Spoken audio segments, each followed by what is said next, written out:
The Phoenix housing market is not affordable. Well, I'm going to prove you wrong.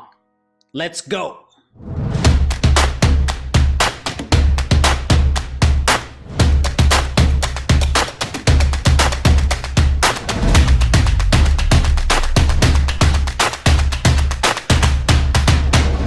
I am Victor Huerta, and on today's real estate show, reasons why Phoenix housing is still affordable for the first-time homebuyer in 2019. That is right. I am going to deep dive into the buyer's section of why Phoenix housing is still affordable for the first-time homebuyer in 2019. And we're going to deep dive into the numbers for November of 2019 and compare those numbers to November of 2018. So let's get right into it. And if you have not done so, please hit that subscribe button and click that bell to get notified once we drop our next video. Now, I'm going to do a screen share right here. I'm going to show you the data on my tablets. I am not going to be the talking head. No. You will not see this. Yes, you will see my face, but you will not see just the talking head. So let's get right into the math so I can show you the reasons why Phoenix, Arizona housing is still affordable for the first-time homebuyer or any homebuyer in 2019. All right, my friends, welcome back. As you can see, I got my screen share going, and we're going to deep dive into the buyers section of the reasons why the Phoenix, Arizona housing market is affordable for the first-time homebuyer in 2019 and probably going into 2020 and anybody who's looking to buy a house. So as you can see here, I'm going to highlight some stuff. So you will see me looking at the camera, looking down at my tablet here, and highlighting some stuff and some information while you read, hear me speak, and watch me at the same time. It is No Shave November. That is right, cancer awareness. So these videos through November, I will be one hairy monster. Truly apologize. I know some people like it, some people don't. I look ugly, fugly, handsome, whatever it is. That's what I'm doing. So contracts in escrow up 19% over last year, guys. That means that we have more contracts from last November. Okay, now check this out. This is the Crawford report from ASU, and the lady who puts this out, she's smarter than me. Her name is Tina Tamborn. So I extract this information to share it to you, the public. It's very important for me to share this to you when you're thinking about buying, selling, or investing in some real estate in the Valley. Okay, so you can be mindful of what is going on with the housing market. Okay, it is still affordable here. Prices haven't increased. Yes, interest rates are still good. So let's get into some topics here. So prices are not coming down. So stop waiting. You know, as you can see here is, if you're waiting to come down for prices, it's not going to happen. Okay, you'll be disappointed. Let me move this over real quick. Okay, so you'll be disappointed all through 2019. So if you're still waiting in December, moving on to 2020, prices are still going to increase. Okay, I don't see any price reductions going on here. I don't see a housing market crash coming. You know, it's not going to be housing related or mortgage related. If something has a correction, it'll be politics, new president, and other stuff. Okay, now check this out, guys. The average sales price per square foot is up 6.7% from last November. Okay, last November. And if you look at this, is the median sales price now is $283,000. Last November, okay, it was $262,000. So if you do simple math, that is a $21,000 difference. Okay, so if you have waited 1 year, you have missed out on $21,000 of appreciation. Did you get that? If you have waited 1 year, November 2018 to November 2019, okay, you have missed out on $21,000 of equity plus appreciation in the house if you have waited a year, saying, I'm going to wait till next year. Just keeping it real. That's what we do here on the channel. Okay, so let's move on here. Despite rising prices, okay, affordability has remained normal.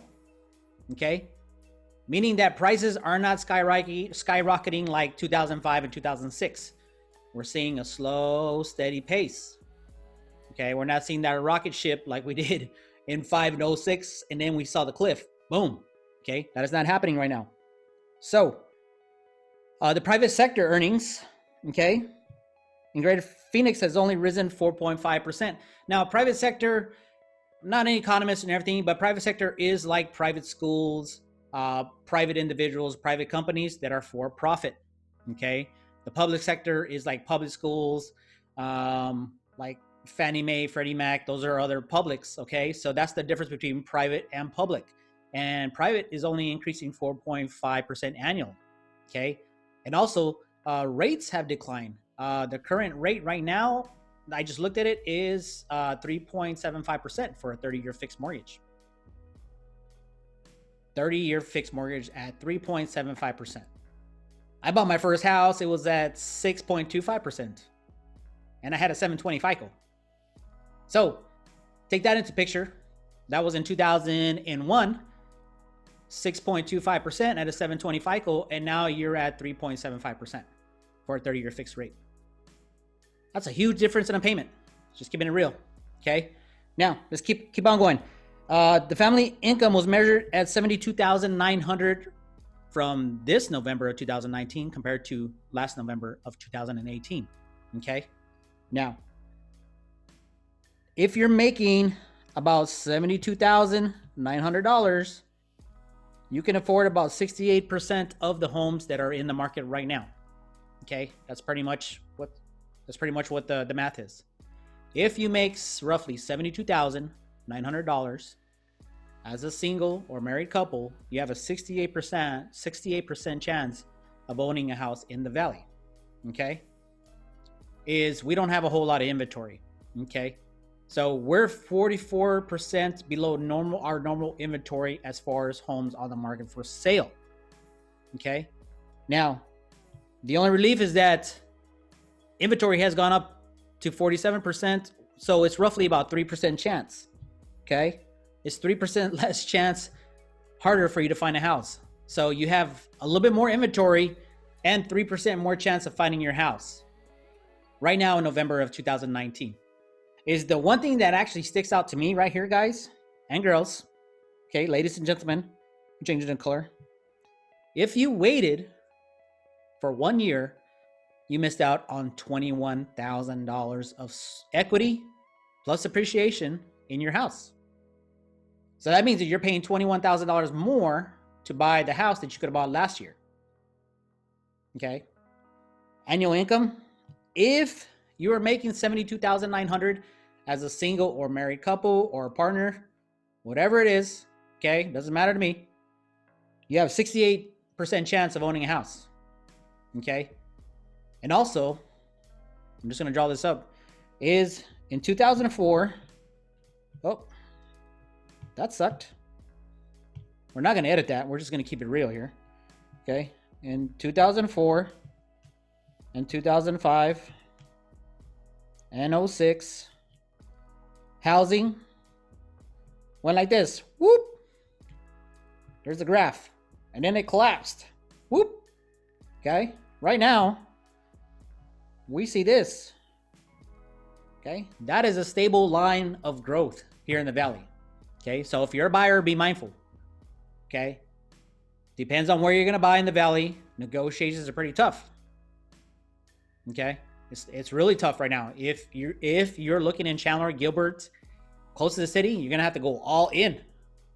All in. You can't be asking for seller concessions.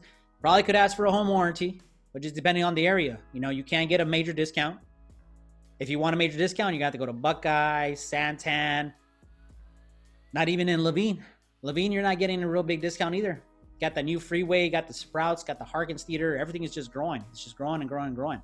Okay, you're going to have to go far west, far east, southeast, Casa Grande, Maricopa, you know, and maybe further up north, like close to Lake Pleasant Road. So I hope you enjoyed the video for the home buyers section. These are the numbers, these are the math. You can read that here. The three things that stand out for me is $21,000 if you've waited for a year to buy a house. Okay, income has increased to $72,900. You have a 68% chance of buying a house if you made that kind of income. And also rates today are at 3.75% when I shoot this video. Like I said in the beginning of the video, I was at 6.25% in 2001. 2001 is when we bought our first house. and we had a 720 FICO. So with that being said, don't forget to hit the subscribe button. Click that bell to get notified when we drop our next video. We are just bringing some home buyer, home seller, and investment tips to you, the public, so you can be mindful when you're thinking about buying, selling, or investing in some real estate. Thank you, Victor Huerta, your local real estate agent, and we will see you on the next video.